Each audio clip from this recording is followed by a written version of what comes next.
নমস্কার, চাষবাস চ্যানেলে সবাইকে স্বাগত।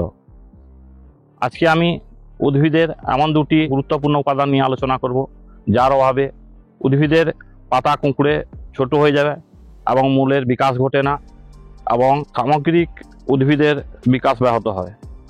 তাহলে শুরু করছি আজকের ভিডিও।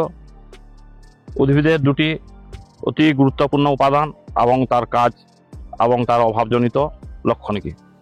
শুরুর আগে একটাই অনুরোধ, আপনারা ভিডিওটি না টেনে পুরোটাই দেখবেন। অনেকেই দেখেছেন জমিতে ফসল লাগানোর পর প্রায় 15-20 দিন কিংবা 1 মাস হয়ে গেছে, কিন্তু সেই ফসলের বৃদ্ধি হচ্ছে না। যখন গাছটা তুলে নিয়ে দেখা যায় তার মূলের শিকড়গুলা প্রায় কুঁকড়ে গেছে এবং মূলের বিকাশ সেভাবে হয় না। এর কারণ আছে, আপনি জমিতে নানা রকমের পটাশিয়াম, ম্যাগনেসিয়াম, ফসফরাস, নাইট্রোজেন সব সার দিয়েছেন, এমনকি জৈব সারও দিয়েছেন, কিন্তু তা সত্ত্বেও উদ্ভিদ সেই পুষ্টি উপাদান গ্রহণ করতে পারছে না। তার কারণ কি? এর কারণ হচ্ছে এর প্রথম উপাদান হচ্ছে হিউমিক অ্যাসিড। হিউমিক অ্যাসিড উদ্ভিদের একটি অতি প্রয়োজনীয় পুষ্টি উপাদান, যার অভাবে উদ্ভিদ প্রয়োজনীয় খাদ্য মাটি থেকে তুলতে পারে না, যার ফলে গাছের পাতা কুঁকড়ে যায় এবং গাছ বসে থাকে, গাছের কোনো বৃদ্ধি হয় না। এই হিউমিক অ্যাসিড কথাটি থেকে আসছে হিউমাস, যেটা হচ্ছে মাটির গুরুত্বপূর্ণ উপাদান।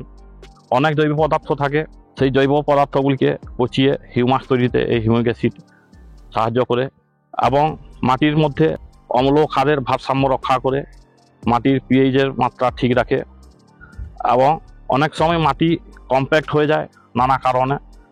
যেমন ধরুন, মাটিতে অতিরিক্ত রাসায়নিক সার ব্যবহার করার ফলে মাটি কম্প্যাক্ট হয়ে যায়, তার জন্য মাটির মধ্যে বায়ু চলাচল করতে পারে না। বায়ু চলাচল ঠিকভাবে না করলে উদ্ভিদ তার পুষ্টি সেখান থেকে সংগ্রহ করতে পারে না। এই হিউমিক অ্যাসিড মাটিতে হিউমাস তৈরি করে, যার ফলে এই কম্প্যাক্ট মাটি হালকা হয় এবং যার ফলে সেখানে অনেক উপকারী ব্যাকটেরিয়া, ছত্রাক বসবাস করে। এবং আমরা জানি আমরা যে সার প্রয়োগ করি সেগুলো সরাসরি তুলে নিতে পারে না। মাটিতে থাকা নানা রকমের অণুজীবী থাকে, সেই জটিল সারগুলো তারা নানা প্রক্রিয়ায় সরল আকারে ভাঙে এবং সেই খাদ্য উদ্ভিদ গ্রহণ করে।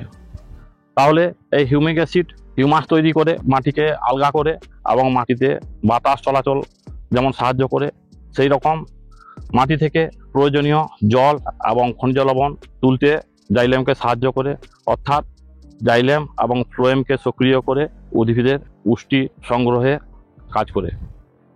উদ্ভিদের আর একটি অপরিহার্য উপাদান হলো ফ্লুভিক অ্যাসিড।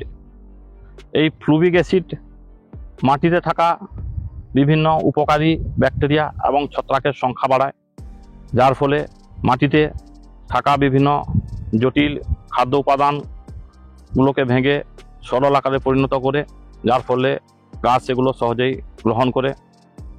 এছাড়া এই ফ্লুভিক অ্যাসিড বীজের অঙ্কুরোদ্গমে এবং ফুল ফোটাতে সাহায্য করে, উদ্ভিদের বিভিন্ন এনজাইম অর্থাৎ উৎসেচকগুলোকে সক্রিয় করে, যার ফলে উদ্ভিদ দ্রুত মাটিতে থাকা জল এবং খনিজ লবণ জাইলেমের মাধ্যমে পাতায় পৌঁছায় এবং পাতায় থাকা ক্লোরোফিলকে সক্রিয় করে, যার ফলে সালোকসংশ্লেষ এবং বিপাকের হার বাড়ায় এবং পাতায় তৈরি সেই খাদ্য উদ্ভিদের সারা অঙ্গে পৌঁছে যায় এবং গাছের বৃদ্ধি দ্রুত হয়।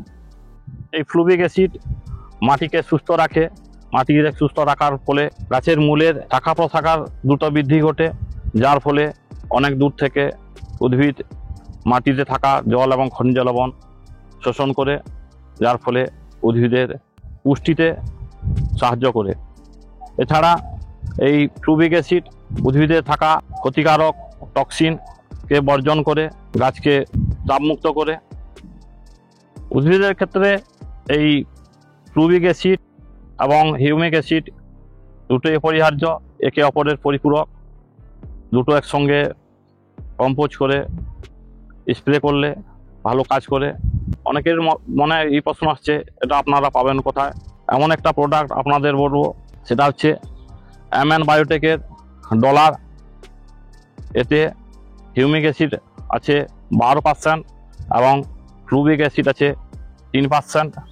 আপনারা রাসায়নিক সার ব্যবহার করে অনেক টাকা খরচ করেছেন, যখন কাজ না করছে আরও দামি দামি মাইক্রোনিউট্রিয়েন্টস, NPK, DAP নানা প্রকারের রাসায়নিক সার দিয়েছেন, জৈব সার দিয়েছেন, কিন্তু তাতেও কাজ করছে না।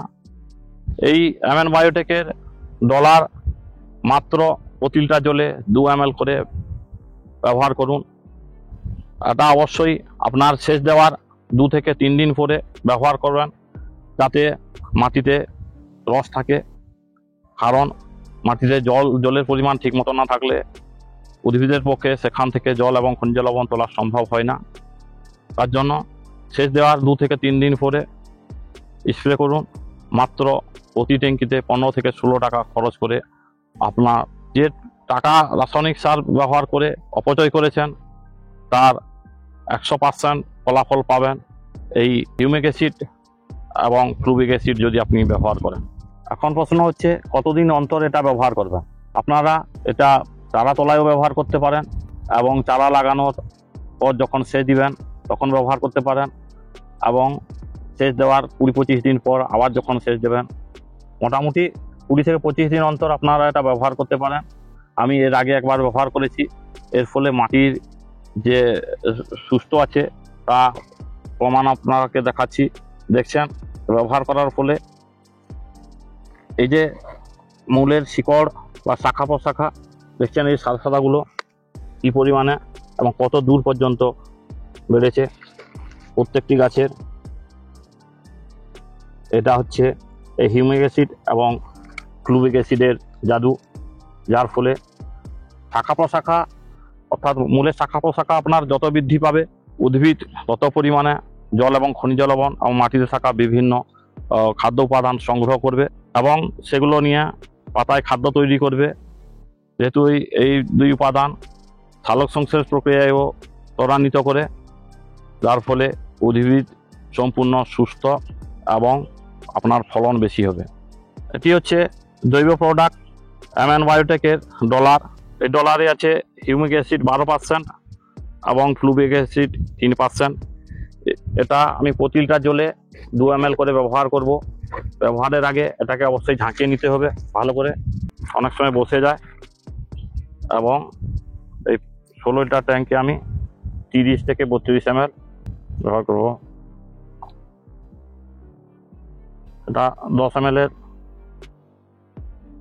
3 বার আর একটু 32 ml ব্যবহার করলাম, এবং এটা ঢালার পর ভালো করে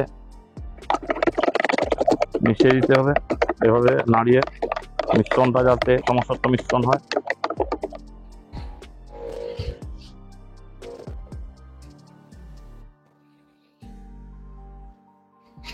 এই ভিডিওটি কেমন লাগলো কমেন্ট বক্সে অবশ্যই কমেন্ট করে জানাবেন। ভালো লাগলে লাইক ও শেয়ার করবেন, এবং চ্যানেলের সঙ্গে যুক্ত থাকতে হলে চ্যানেলটিকে সাবস্ক্রাইব করে বেল আইকনটিকে অল করে দিবেন এরকম গুরুত্বপূর্ণ ভিডিও পাওয়ার জন্য। ধন্যবাদ।